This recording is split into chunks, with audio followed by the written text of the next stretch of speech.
नमस्कार दोस्तों, आप देख रहे हैं सरकारी जॉब भर्ती और मैं हूं हेमेंद्र साहू। आज के जो टॉपिक में देखेंगे वहाँ सहकारिता अधिनियम 1960 एवं 62 के अंतर्गत सहकारी समिति का पंजीयन है। और ये जो है आप लोगों का जो कंटिन्यू सीरीज चल रहा है, इसका वीडियो नंबर 6वां है। दोस्तों 2 से 3 दिनों तक मेरा जो है वीडियो नहीं आ रहा था। दरअसल हेल्थ प्रॉब्लम था, इसलिए वजह से वीडियो नहीं आ पा रहा था। तो अब देखेंगे हम लोग कंटिन्यू, ठीक है। तो फिर आज जो देखेंगे ना, ये जो है पंजीयन से संबंधित है और साख एवं विपणन से संबंधित जो भी महत्वपूर्ण प्रश्न बनते हैं उस सभी प्रश्नों को यहाँ पर देखने वाले हैं। तो फिर अगर आप हमारे चैनल पर नए हो तो हमारे चैनल को सब्सक्राइब कर देना, बेल आइकन को जरूर दबा देना और साथ ही इसका फ्री पीडीएफ चाहिए तो हमारे टेलीग्राम चैनल पर जाना, वहां से आप लोगों को फ्री पीडीएफ मिल जाएगा। तो चलते वीडियो की तरफ। आप लोगों के लिए जो होमवर्क दिया था उस चीज को पहले देखते हैं कि इंटरनेट की सुविधा किस पीढ़ी के कंप्यूटर से प्रारंभ हुआ है। तो इसका जो जवाब आ जाएगा, पंचम पीढ़ी के कंप्यूटर में प्रारंभ हुआ है इंटरनेट की सुविधा। अब देखते हैं यहाँ पर थोड़ा सा डिटेल को देख लेते हैं कि सहकारी साख समिति का जो पंजीयन होता है वहाँ किस आधार पे होता है, किस तरीका से होता है, वो सभी चीज का जानकारी यहाँ पर आपको मिल जाएगा। तो सबसे पहले क्या है पंजीयन। तो देखो, रजिस्ट्रार की सहायता के लिए अधिकारियों की श्रेणी जो है धारा 3 की उपधारा 1 के प्रावधानों के अधीन राज्य सरकार रजिस्ट्रार की सहायता के लिए सहकारी समितियों के लेखा परीक्षा अधिकारियों की नियुक्ति कर सकते हैं। याद रखना, धारा 3 के अनुसार लेखा परीक्षा अधिकारियों की नियुक्ति करता है रजिस्ट्रार की सहायता के लिए। ठीक है। अब यहाँ पर देखते हैं पंजीयन के लिए आवेदन। तो अब यहाँ पर क्या दिया गया है पहला पॉइंट में कि धारा 7 की उपधारा 1 के तहत सोसाइटी के पंजीकरण की व्यवस्था की गई है। किसके अंतर्गत की गई है? सोसाइटी की पंजीकरण धारा 7 के अंतर्गत। और मैंने यहाँ पर क्या बताया है, धारा 3 के अंतर्गत लेखा परीक्षा अधिकारियों की नियुक्ति कर सकती है, वो भी किसके लिए? रजिस्ट्रार की सहायता के लिए। तो ये भी पंजीयन के स्थान पर आया है। तो हो सकते हैं अगर क्वेश्चन दोनों बनता है 3 और 7 में, तो इसका आंसर कैसे लगाना है मैं आपको जो क्वेश्चन आएगा उसमें बता दूंगा किस तरीके से लगाना है। इसके दूसरा पॉइंट में क्या है कि आवेदन रजिस्ट्रार को पंजी की डाक द्वारा या हाथों हाथ यहाँ भेजा जा सकता है। यानी कि आप अगर उसको एप्लीकेशन देते हो, आवेदन पत्र देते हो पंजीयन के लिए, तो आप एक तो डाक के माध्यम से भी कर सकते हो या सीधे तौर पे हाथ से हाथ वहां पर जाकर दे भी सकते हो। उसके बाद क्या लिखा है, आवेदन प्राप्त होने पर प्रक्रिया। अब मान जो आवेदन प्राप्त वहां पर हो गया तो फिर उसकी प्रक्रिया क्या है कि रजिस्ट्रार आवेदन पर विचार करेगा, यदि आवश्यक हो तो आगे जांच के लिए आदेश दे सकता है, पंजीयन से इनकार कर सकता है। अगर पंजीकृत करता है तो सोसाइटी को पंजीकरण का प्रमाण पत्र उसके अंतिम रूप में अनुमोदित एवं और पंजीकृत उपनियमों की प्रमाणित प्रति भी भेजा जाएगा। यानी कि आप जो एप्लीकेशन दोगे उसे प्रमाणित कर भी सकते हैं या फिर रिजेक्ट कर सकते हैं। अगर प्रमाणित करते हैं तो फिर आपको एक प्रमाण पत्र दिया जाएगा, अंतिम रूप से अनुमोदित और पंजीकृत उपनियमों की जो प्रमाणित प्रति है आपको भेजा जाएगा। अब यहाँ पर देखते हैं संस्थाओं का पंजीयन एवं नियंत्रण को देखते हैं। संयुक्त पंजीयक कार्यालय में संभाग स्तर की सहकारी संस्थाओं का पंजीयन छत्तीसगढ़ सोसाइटी अधिनियम 1960 की धारा 9 में दिए गए प्रावधान के अंतर्गत किया जाता है। 10 या इससे अधिक व्यक्तियों द्वारा निर्धारित प्रारूप में सहकारी संस्थाओं के पंजीयन बाबत आवेदन करने किए जाने पर आवेदन पत्र का सूक्ष्म परीक्षण कर निर्धारित मापदंडों के अनुरूप पाए जाने का पंजीयन किया जाता है। ठीक है। उसके बाद क्या है यहाँ पर संस्था का उद्देश्य। तो इसी में है संस्था का उद्देश्य है सहकारी सिद्धांतों के आधार पर अपने सदस्यों के आर्थिक विकास के साथ सर्वांगीण विकास होना आवश्यक है। अब इसी के अंतर्गत देखते हैं अल्पकालीन जो साख सहकारी जो संरचना रहता है उसको देखते हैं। एक तो आता है विपणन।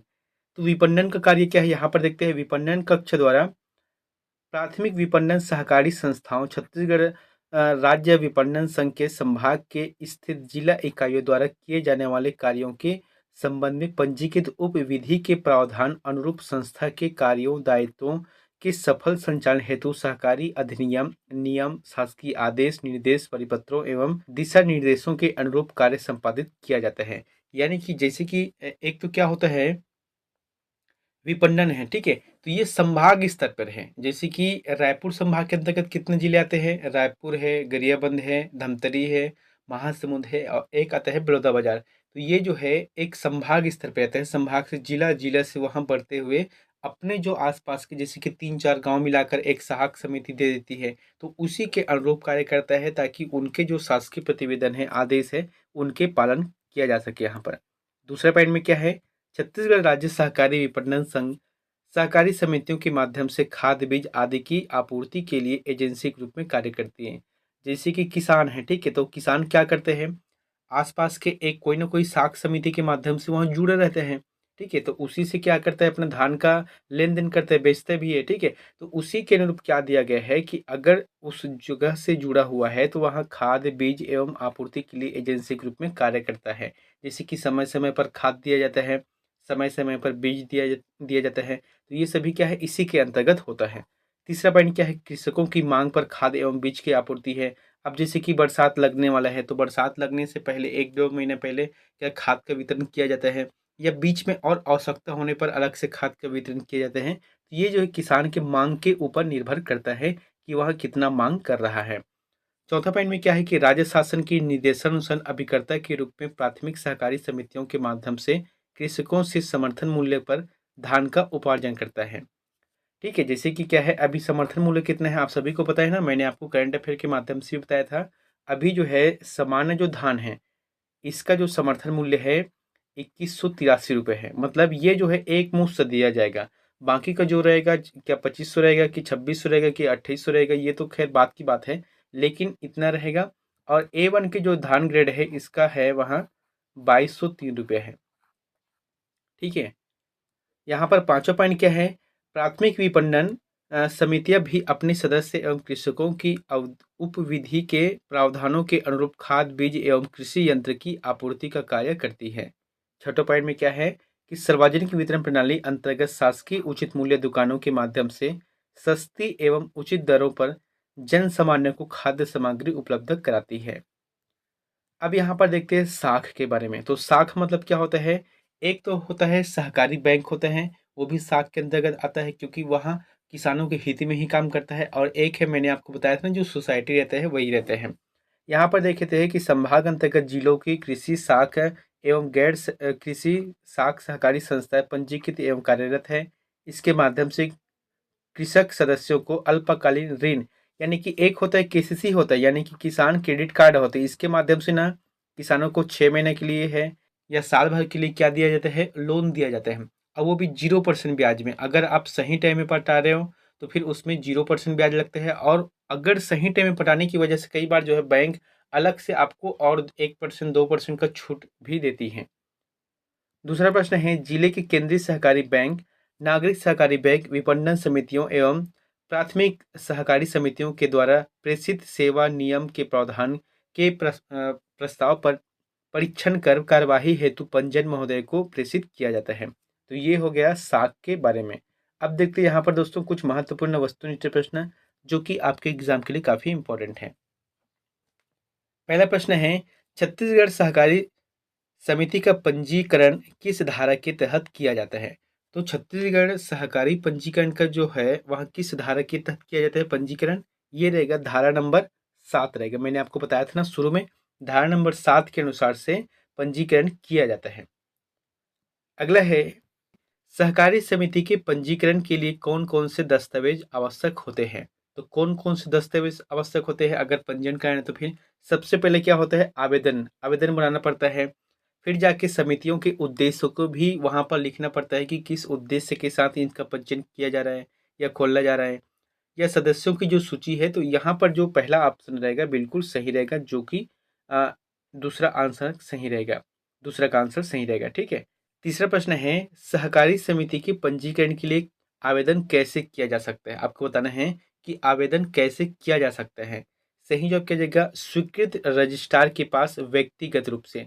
अगर यहाँ पर एक चीज रहता कि पंजीकरण एक तो व्यक्तिगत रूप से है, ठीक है, लेकिन ऑप्शन में अगर ये भी रहता है कि डाक के माध्यम से, तो फिर ये भी सही रहता। ठीक है, डाक के माध्यम से, ऐसे इंटरनेट के माध्यम से आप नहीं भेज सकते, सिर्फ डाक के माध्यम से या फिर जो है जाकर वहां पर दिया जा सकता है। अगला है, सहकारी समिति के पंजीकरण के लिए आवेदन किस फॉर्म में किया जाता है? तो फॉर्म जो है वहाँ फॉर्म नंबर ए में किया जाता है। जैसे कि धारा 7 है ना, तो धारा 7 के अंतर्गत ही एक चीज लिखा हुआ है, फॉर्म नंबर ए, है ना, तो इसी के अंतर्गत ही इस चीज को किया जाता है, पंजीकरण के लिए आवेदन। अगला है सहकारी समिति के पंजीकरण के लिए किसकी सहायता की आवश्यकता होती है। अब देखो यहाँ पर क्या है, सहकारी समिति की पंजीकरण करना है तो यह किसकी सहायता के लिए आवश्यक होती है, मैंने बताया था रजिस्ट्रार। रजिस्ट्रार की सहायता के लिए यहाँ पंजीकरण की आवश्यकता होती है। अगला है सहकारी समितियों का पंजीकरण किन धाराओं के तहत होता है। अब यहाँ पर दिया गया है सहकारी समितियों का पंजीकरण किन धाराओं के तहत होता है, तो इसका जो जवाब आ जाएगा वहाँ धारा नंबर 3 रहेगा। अब यहाँ पर कई लोग बोलेंगे कि सर अभी तो आपने 7 बताया है, यहाँ पर 3 क्या है। तो देखो 2 चीज़ होता है, जैसे कि आपके पास अगर कोई बुक होगा सहकारी समिति के माध्यम से, उसमें जाकर आप जरूर देखना। एक चीज़ क्या लिखा है कि अगर रजिस्ट्रार की सहायता के लिए अधिकारियों की जो श्रेणी है धारा 3 के अनुसार से पंजीयन करता है समिति की लेखा समिति के लिए, तो उसमें जो है धारा 3 दिया गया है, ठीक है।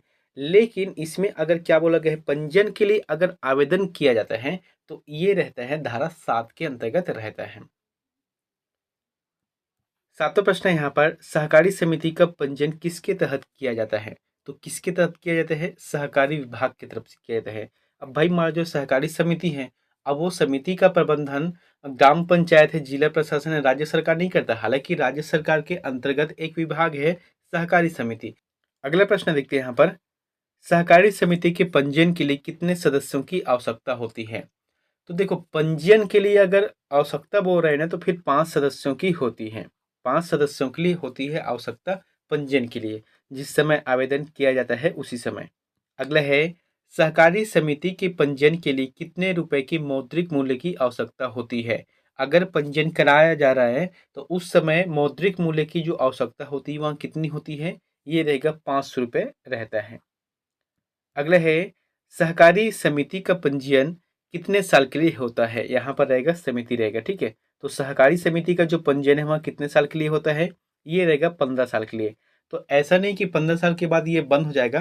15 साल के बाद क्या हो जाता है, वहाँ ऑटोमेटिक पंजीयन पुनः हो जाता है, रीपंजीयन हो जाता है। उस आधार पे हम कह सकते हैं कि इनका जो पंजीयन है वहाँ 15 सालों के लिए किया जाता है।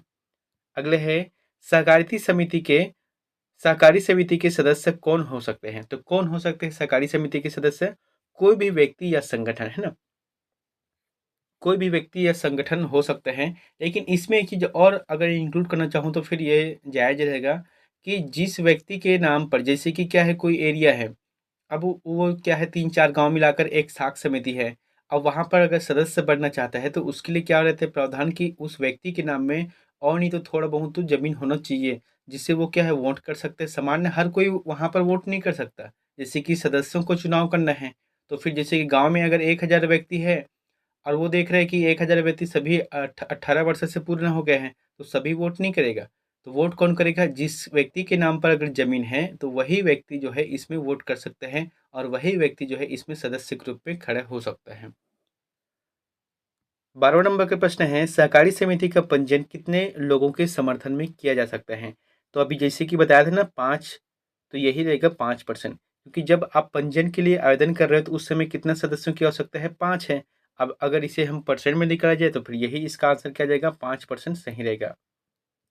अगला है सहकारी समिति का पंजीयन कितने दिनों के भीतर किया जा सकता है। अब जैसे कि आवेदन आप दे दिए तो देने के बाद जो है 30 दिनों के भीतर इनका पंजीयन हो जाना चाहिए, इनका होता है।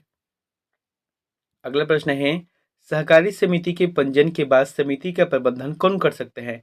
तो समिति का प्रबंधन वहाँ सहकारी समिति का प्रबंधन करता है। यानी कि जैसे कि पंजीयन हो जाने के बाद वहाँ पर क्या होता है, चुनाव होता है। चुनाव होने के बाद जो है वो समिति का काम है उनके प्रबंधन को करना, देख रेख करना है, जैसे कि कहाँ पर क्या हो सकता है, वो सभी कार्य क्या है उस समिति का कार्य है, उनके प्रबंधन का कार्य है। अगला है छत्तीसगढ़ में कृषि साख सहकारी संस्थाएं किन द्वारा पंजीकृत होती है। तो किसके द्वारा पंजीकृत होती है, जिला इकाइयों द्वारा, है ना, जिला इकाइयों के द्वारा यहाँ पंजीकृत होती है। अगला है कृषकों को कौन सी सामग्री अल्पकालीन सहकारी समितियों द्वारा सुविधा दी जाती है। तो अल्पकालीन जो सहकारी समितियों के द्वारा सुविधा दी जाती है तो ये रहेगा खाद एवं बीज है। जैसे कि आप देखना, मैंने बताया था ना आपको कि समय समय पर खाद एवं बीज का उपलब्ध किया जाता है। जैसे कि बरसात के समय में खासकर से खाद एवं बीज किया जाता है। गर्मी के सीजन में अगर कोई बोना चाहता है तो फिर वो जो है सहकारी समिति के माध्यम से वहाँ पर खाद और बीज नहीं मिलता है, ये जो है बरसाती फसल के लिए ही मिलता है।